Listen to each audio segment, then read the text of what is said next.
Welcome to the West Tigers podcast, episode number 74. Eddie Otto. I liken this version of the podcast a little bit like a Kiama camp for the West Tigers. I think it's a special edition version of the West Tigers is what I feel a West Tigers podcast coming this week. Yeah, I was going to wear all black today, Joel, because it was a black Sunday night, and I think a lot of Tigers fans were not entirely shocked, but still very, very disappointed after that loss. I went back and listened to the podcast that we recorded at West Ashfield. I don't normally go back and listen, but I listened and I just wanted to double check and make sure that what I said, and I listened to how I said it. And, you know, in hindsight, it's easy to say, but I just had a feeling. I just knew this was coming because it was all set up. It was perfectly set up for what happened. It was a team that was desperate. We'd come off a good performance. Yada, yada, yada. It was just all the hallmarks of the typical West Tigers. The word is cock up. That's because that's what it was. It certainly was. And, I guess I wanted to believe things would be different this year with those sorts of performances. But, yeah, it's just, again, one of those games, Joel, that I think most Tigers know already in the back of their mind that in 15, 16 weeks' time, we're going to be looking back at this game again as maybe the game that cost us our season, because we are one of those middle teams that needs to win games against a team that they hadn't won for a year. I mean, it's pretty embarrassing. The Titans ran out. They deserved to win, I thought, because they wanted it more than us, but I can see why Michael Maguire was furious with that performance. Well, you know, it's hard for me to say because, as we've said previously, right back to the beginning of the podcast, I think the main reason why I sent you the email to say, hey, maybe we might be able to do something together, is that I am sick of the West Tigers being pushed around. I'm sick of the West Tigers being laughed at and not respected. And I hate to say that it's the case, and I don't mean to sound dramatic, but, you know, I've lived this club day in and day out for 21 years now, and I've just went back and wrote down some of the things that we've been through, you know, the Sears and Field, you know, the drug issue with those guys, the embarrassing Hopewadi situation, the Lamb and Gillespie mucking around in front of the cameras, the team photo. I think that one thing that, if you remember back to that Warriors game where the players were completely unprofessional and had that team photo taken, I think after the Warriors had scored, or maybe we scored a try, but we were well behind. The Robbie Farah and Nick Potter situations, the Robbie Farah Taylor dramas,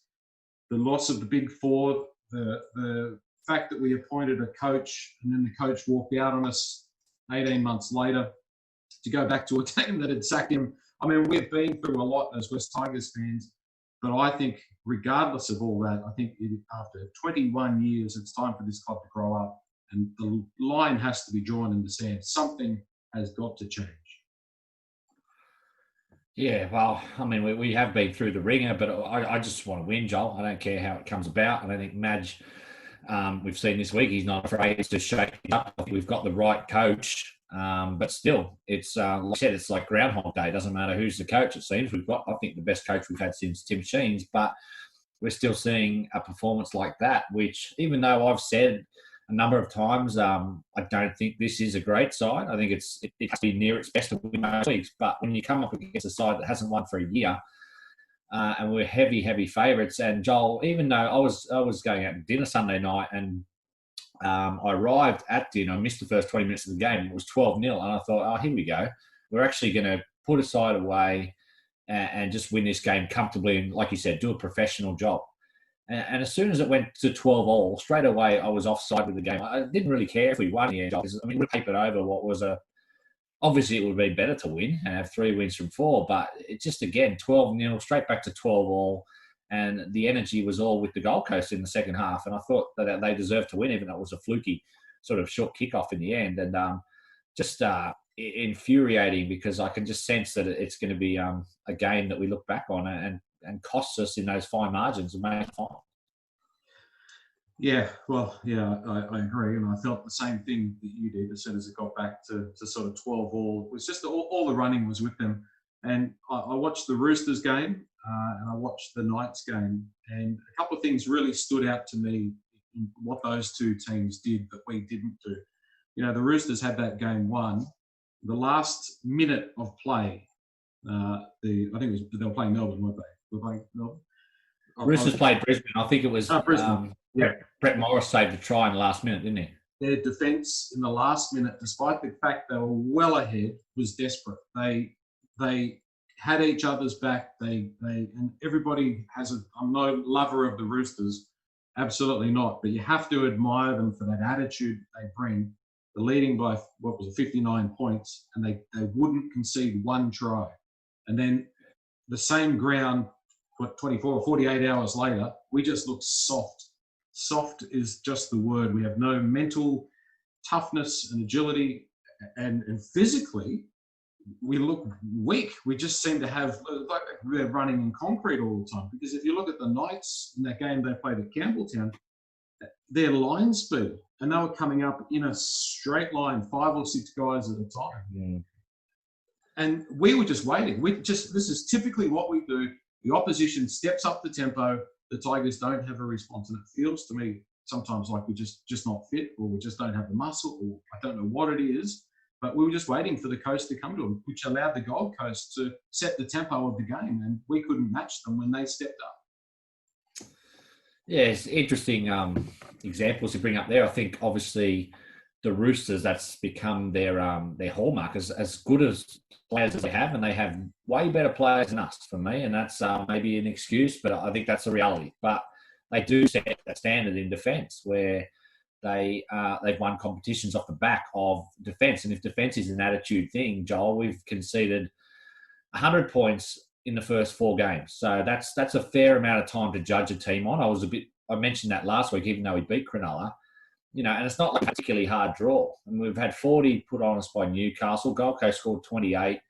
A really bad St George team we beat at the death. And, we know Cronulla, we let in 3 tries in 10 minutes in one spurt. So that has got to change, because I think Michael Maguire is, he said, coming in, he's big defence. And defence like this throughout the season will get us nowhere fast.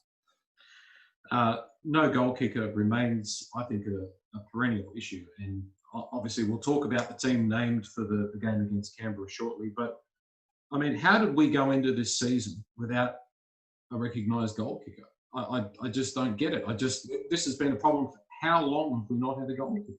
And I don't see any steps to alleviate that. We don't have, it's not like we can go out and score 40 points every game. We struggle to score points. We need every point we can. I agree. I suppose the good ones don't grow off trees, but you're right. It's not like it's something that's cropped up over the past 6 months. It's been a problem since Pat Richards retired, I think, in probably 2013. And he was only there for a couple of years. Before that, it was a problem. Before we had, I think Brett Hodgson was probably our only other really reliable goal kicker. Benji's done an okay job at times, but just changing tack for a minute, I saw we were linked to Aidan Caesar. And I thought, great. He's an excellent goal kicker, and he's a steady footballer. He's not a world beater, but an Aidan Caesar next to a Luke Brooks in the halves, I would be a big tick for that. Purely because he's not purely he's a goal kicker, but yeah, we need. He's a first grader. Yeah, he is. Yeah, and possibly a good combination with BJ Leilua, and that's just not working, and that's a shame. There's a lot of things about the team, but I think just before we get on and have a look at. I mean, it's all been kind of said, I guess, about the Gold Coast game, and obviously changes have been made. But I just thought we'd share the screen because we asked the followers on Facebook about the 3 things, just in 3 words, what needs to change for West Tigers. I'm sure you can see that there, Eddie. Yep, I can now. Bob Hommel, recruitment and retention. Lisa Stanaway, attitude, consistency and guts. Gary Blanche, aggressive front rowers. Wade Jeffs, all that Wade said was absolutely pathetic. John Hodgson, an organising half. Bronson O'Connor, mentally too weak. Audrey Smith, Peter Vlandis, okay. It would be nice if Peter could give us a hand. Jason Barth, he went over with the three words. He said, bad players signed on massive contracts and letting go quality players to other clubs. We're the filter of the comp. We let the good players go and keep the crap, exception of Benji. David Farrell, maturity, list, attitude. So that attitude word comes up. Michael Stapleton, overpaid non-players. Stephen Brooks, attitude, consistency and pride. One word from Gary Peterson: apathy. Adam Townsend, multiple home grounds. Lack of belief, Sue Murtagh. Peter Thomas, a goal kicker. Agree, Peter. Default, Brooks must go. Stephen McCutcheon, lack of accountability. Well, maybe, hopefully, that might finally have changed. James Young, concerned about the defence. Leave it there. Jay Ross, changes too often. When was the last time we didn't have any changes in head office and coaching 2 years in a row? I agree. Matt Graham, we accept mediocrity. Well, I don't think we're going to accept it anymore. I don't think that there's a place for it. I think we have to grow up. Nick Williams, overpaid, uncuttable players. Peter Roby, retaining quality. John Lafferty, soft forwards.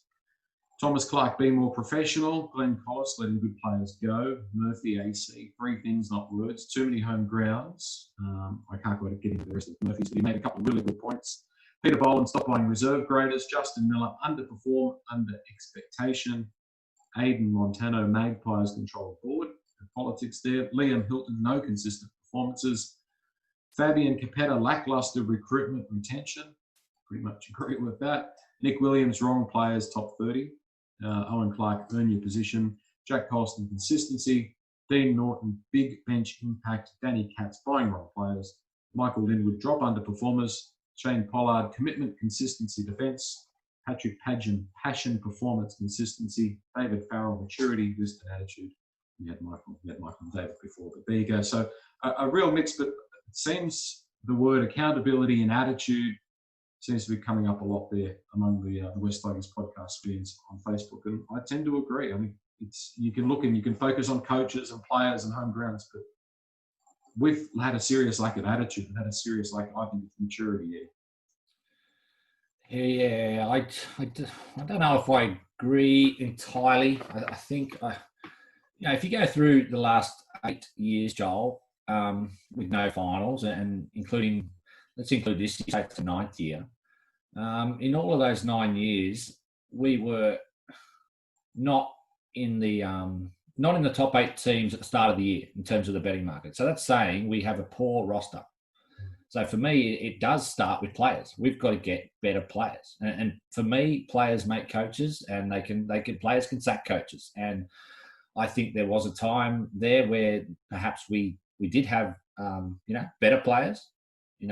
People know who they are, the desk on the light. Now we went through a phase where I think we panicked and we overpaid for average players. And I think we've been settling for average players for a long time. And I don't particularly buy into it being culture now. We've got Michael Maguire. I mean, who else better can we have to try and turn around a culture? I think he just needs better players. I think the players we've got now, we know what David Nofaluma is. We know he can score good tries, but he's got errors in his game. We know what Robert Jennings is and these guys. And until we find, one or two maybe quality players, I think you're going to have losses like this in a season.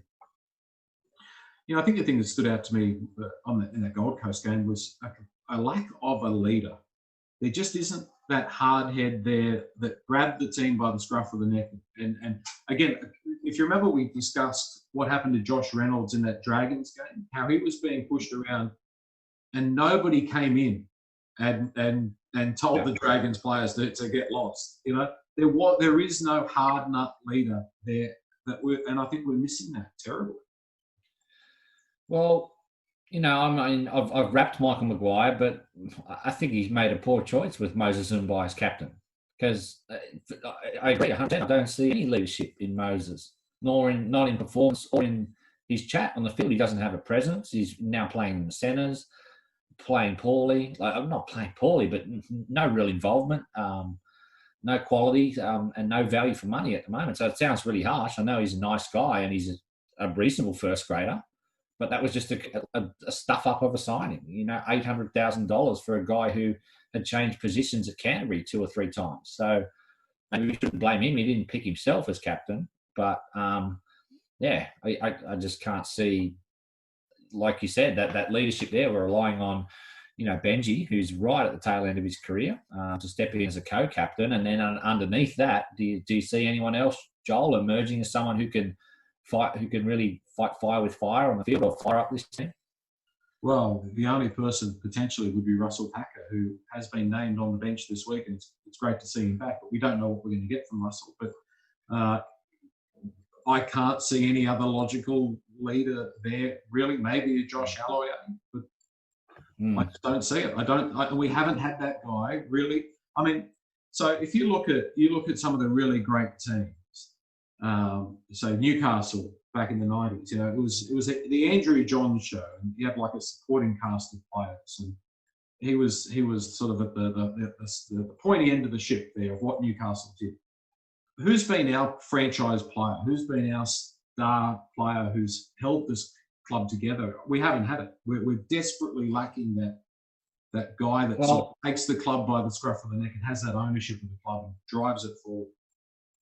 Well, yeah, I think Robbie Farah tried to do it, and he probably did try to do it too far, and you know he ended up getting in trouble because I think he got frustrated by the poor recruitment, poor retention, poor results, and you could see him at games up close, visibly frustrated and seething, and we let get to him and affect his performances. So, I mean, he bought a lot of stuff, but I thought he was one guy that was not accepting of the mediocre performances of the club the last 10 years. And now we've gone from, that into a nice guy, Moses Simbai, who just doesn't have any presence for me in that team. And then I mentioned Benji, and you got Chris Lawrence, and I know he's a nice guy, but I mentioned it last week. I don't think he should be in the team. I don't think he don't think he provides anything off the bench anymore. As hard as he tries, I don't think he's got anything left. We'll have a look at the team in a moment, but on a much lighter note, Eddie, the post of the week, and it'll launch us into a little bit of a discussion about this player, was Robert Jennings. Couldn't catch COVID-19 at the Wuhan wet markets. That was in a bleak time. Whoever made that post, it made me laugh because it was pretty good, spot on. That was, and I remember I was defending Robert Jennings a few weeks ago, saying, look, he hasn't set the world on fire, but he's been pretty safe and dependable. His file should be marked never to see West Tigers first grade again after that. Well, I think I marked his file about 12 months ago, Joel. I just don't see it with Robert Jennings. I know he's a winger, but he got a bit fitter in the off season, but hasn't transferred to the field. He's lackluster. He makes mistakes, crucial mistakes. He's not fast, and I struggle to see, unless we're trying to unload Corey Thompson, I struggle to see how he gets a game in front of Corey. And as much as we like Madge again, that's maybe a selection error he's made. He's stuck with Jennings a long time, and he cost us the game on the weekend with a couple of his plays. Yeah. Anyway, let's try and move forward. You tried to light me up, Joel, but it didn't work. If you haven't noticed, I'm very annoyed tonight.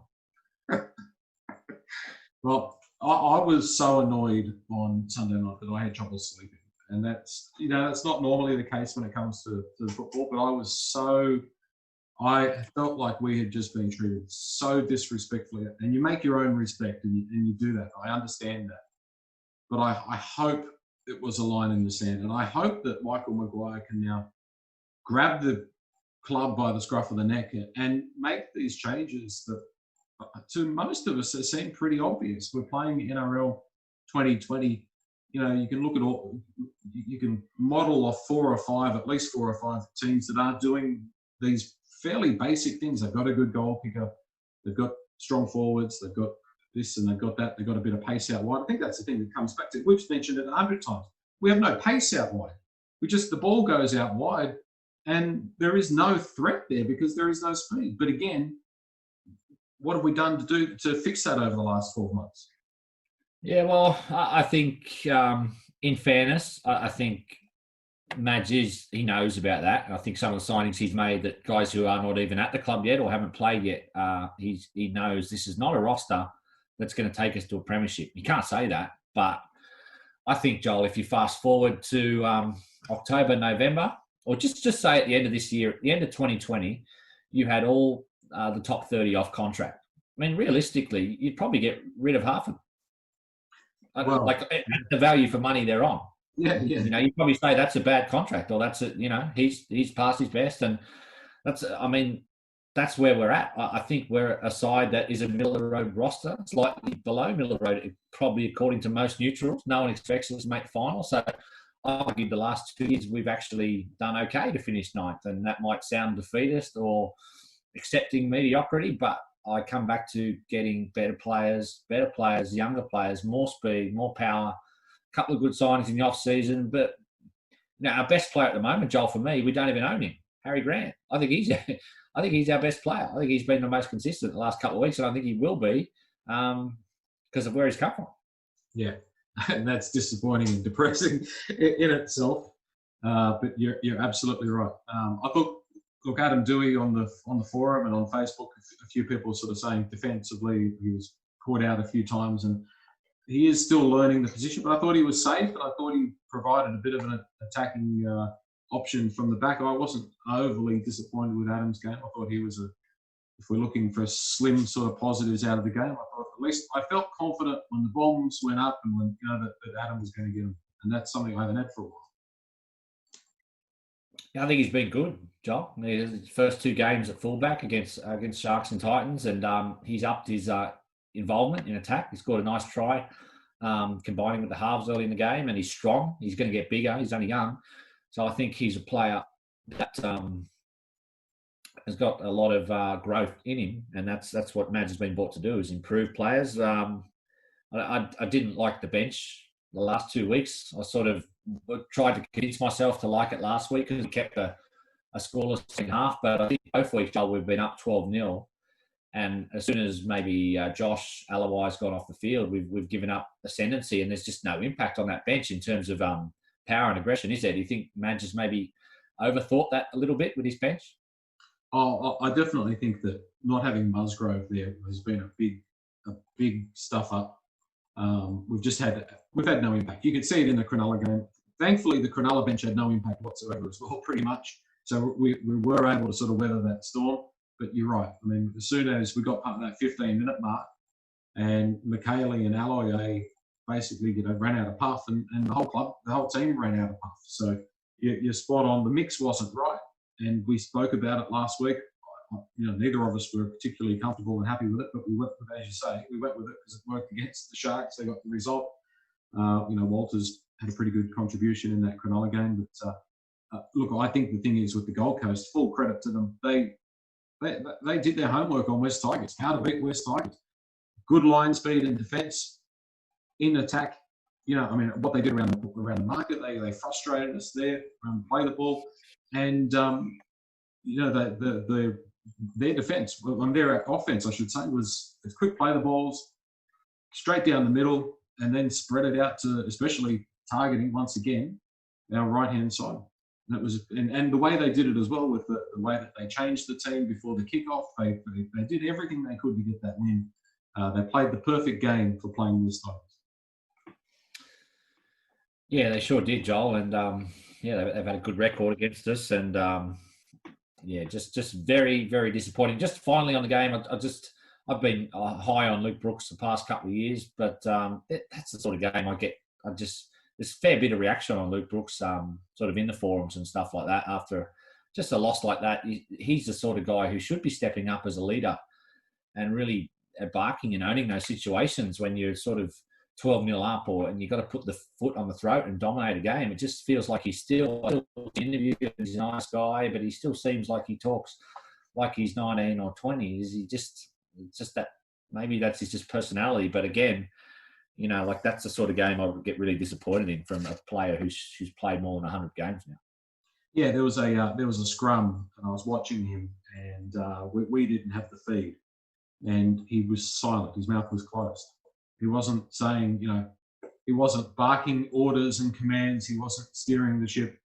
And a lot of people say that Benji hasn't done him any favours, that Benji hasn't been the right player to have by his side there in the last couple of years, and it's hampered his progress. But that could be an excuse. But well, that's not going to be the case this week. So let's have a look at the Titans, the Raiders, the team for the Raiders game. Of course, it's Saturday night at Campbelltown. Not too many changes to the backs, other than, of course, Robert Jennings has been dropped, and Tommy Talau comes onto the wing, only playing the second game of first grade. First grade on the wing in first grade.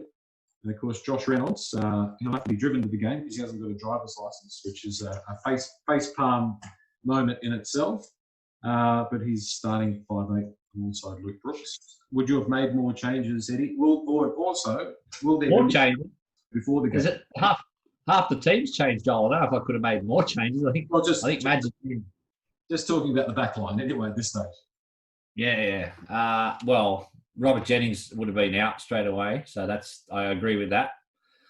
I like the inclusion of Tommy Talau because I think we need someone who's fast and powerful and he might be raw and make a few mistakes, but I think people will take that over someone who's a journeyman NRL player. I would have considered bringing him in and maybe playing him in the centres ahead of Mbai. I think he's lucky to be there, but I don't know if I agree with dropping Benji for Josh. I suppose that was the change that sort of stood out for me. I know Benji has been part of that right-hand side defence and hasn't been great defensively.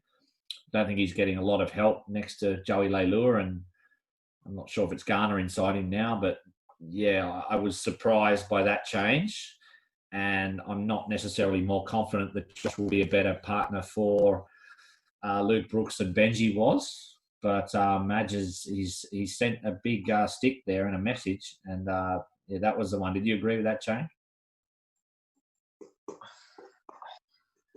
Not really. Well, it worries me because, to be completely frank, our only attacking threat realistically this season, 9 times out of 10, has been Benji Marsh. And Josh did okay in that Newcastle game with a couple of plays and okay in the Dragons game. But it's a big worry because really Benji was, to a degree, our only threat. So it is a big challenge. Yeah. Yeah, it'd be good to know maybe what Madge is seeing there, because whether it's like if he wants better game management towards the end of the game, he's not going to get that out of Josh, is he? I mean, Benji didn't have the best game, but he did manage to kick the field goal in the 77th minute, which would have won us the game if we could field the short kickoff. Luke Brooks doesn't kick many field goals at the end of 22 all. Benji's done it a lot of times, so maybe he's purely the only sort of. I might have seen this comment on the forum is like the players he's directly replaced.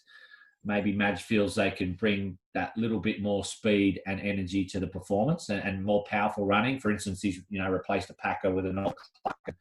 That seemed to be the theme of it. Maybe a little bit more powerful running, and Josh maybe can provide that, because I don't think he's going to provide a whole lot of calm and organising game management at the end of a game for us. Yeah, no, I agree. Definitely energy is the word that comes to mind. That's what he does bring, energy and attitude, which probably has been lacking a little bit. I think the defensive issues have to come into it somewhat, as you said. But it's an interesting one because realistically, if you looked at, and I know there are different points in their careers, but Brooks and Marshall, you could make a case for Brooks being dumped to freshen up, give him a break, or whichever way you want to play it. You could make a case for Luke not being there this week and Benji being there. Well, that's my sort of overall point when I look at the squad. Even though we've made 6 changes, Joel, I could sort of go through and go, well, we could have kept Robert Jennings and got Zumbai. Like the guys he's got weren't necessarily by far the worst. He's just trying to make, find a combination that works, and maybe he's looking for guys who can run a bit more powerfully and a bit younger legs.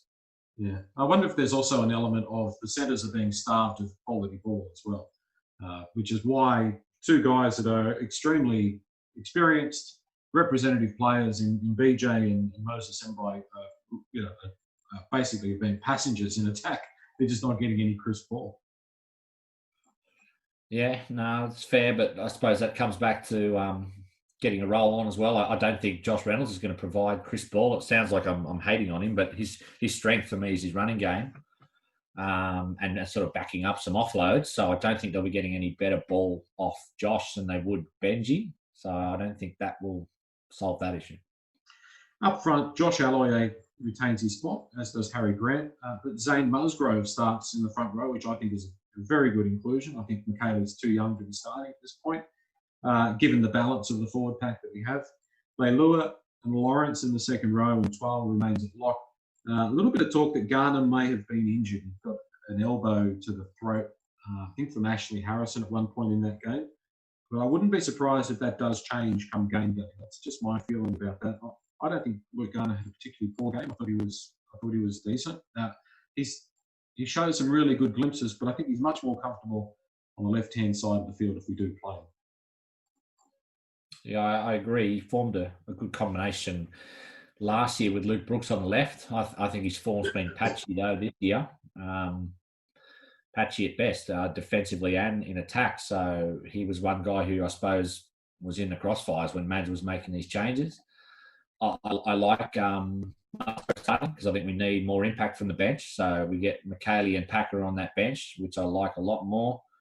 I don't know about Chris Lawrence starting. Joel, I did say a few weeks ago, I sort of thought he has to start or not be in the team at all because he just doesn't provide anything off the bench, as seen again last week, 15 minutes, 2 runs, and got hammered. And he comes up against a big, nasty Canberra pack here, and I think they're going to be trying to smash him early. That's what they usually try and do to us, Canberra, is try and hit us hard and hit us often. And I don't know if I would have picked Chris in the starting back row. I know he's going to give his all and he'll be defensively solid. But yeah, I was surprised at that if Gardner's not injured. Yeah, I was surprised as well. As you said, the bench, McKaylee, Packer, which I like. Cheekham, it's good to see Michael Cheekham back in the mix. Safer retains his spot. I'm not sure why Oliver Clark got dropped and Alex retains his spot, but I thought Oliver Clark had a better game than he did in the Titans game. And then, of course, from there, Marshall, Garner, Walters and Thompson. A few people disappointed to see Billy Walters, but if Harry Grant can play 80 minutes, and then you've got the opportunity of running, if you do have an injury to Harry Grant, you could move Moses Mbai to hooker. There are a few options there, maybe not having Billy Walters on especially against the Raiders, where you want a bit of size. Maybe that is the smarter play. And Corey Thompson, by the sound of it, there's a report in the Courier Mail, I couldn't get into it just before we came on, talking about us potentially blocking his move to the Gold Coast now. So Corey Thompson might not be heading north. As much as he might want to after that performance. Yeah.